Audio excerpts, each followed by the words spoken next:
Subscribe कीजिए बिन Nasir network को और हमारी फैमिली का हिस्सा बनिए।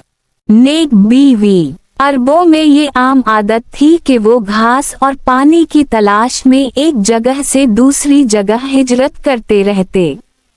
इन्हीं लोगों में एक शख्स था जिसकी एक माँ थी बहुत बूढ़ी और वो इसका इकलौता बेटा था।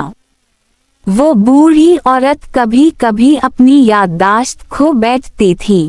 बेटा इसे छोड़ना नहीं चाहता था।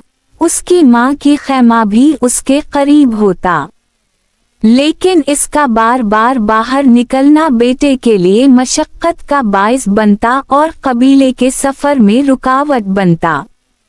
एक दिन कबीले ने दूसरी जगह कोच करने का फैसला किया। उस शख्स ने अपनी बीवी से कहा, कल जब हम चले तो मेरी माँ को यहीं छोड़ देना। इसके पास थोड़ा पानी और खाना रख देना ताकि कोई आकर उसे ले जाए। हमारे लिए बेहतर है कि वो हमसे दूर मर जाए। सुबह कबीला रवाना हुआ और बीवी ने समझ लिया कि शौहर क्या चाहता है। बीवी ने हसबे ख्वाहिश सास को वहीं छोड़ दिया, लेकिन अपने इकलौते बच्चे को भी इसके साथ रख दिया। दोपहर को कबीला आराम के लिए रुका। हसबे मामूल उस शख्स ने बीवी से बच्चे को बलवाने का कहा। बीवी ने जवाब दिया, मैं उसे तुम्हारी माँ के साथ छोड़ आई हूँ। वो दहल गया।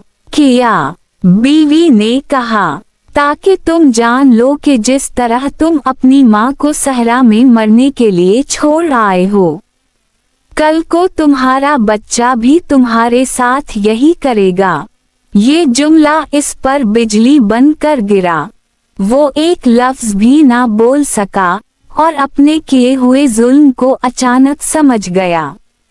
वो फौरन अकेला घोड़े पर सवार हुआ और तेजी से वापस भागा कि शायद माँ और बच्चे को भेड़िए ना खा जाएं। जब वो पहुंचा तो देखा, उसकी माँ बच्चे को सीने से चमटाए खड़ी है और इर्द गिर्द भेड़िए मंडला रहे हैं और माँ पत्थरों से इन्हें भगा रही है। बच्चा बाप को देखकर अपनी दादी का सर चूमने लगा। बाप फूट फूट कर रोने लगा। वो इन्हें वापस ले आया और इसके बाद उसने अपनी माँ की ऐसी खिदमत की कि कोई उसकी मिसाल ना दे सका। कबीला सफर करता तो वो ऊंट पर अपनी माँ को बैठाता और खुद पीछे घोड़े पर चलता, और इसकी बीवी भी उसके दिल में इज्जत पा गई, क्योंकि इसने अपने शौहर को वो अजीम सबक सिखाया जो वो सारी जिंदगी नहीं भूल सका। क्या ये बीवी की तरफ से अजीम तरीन अता नहीं?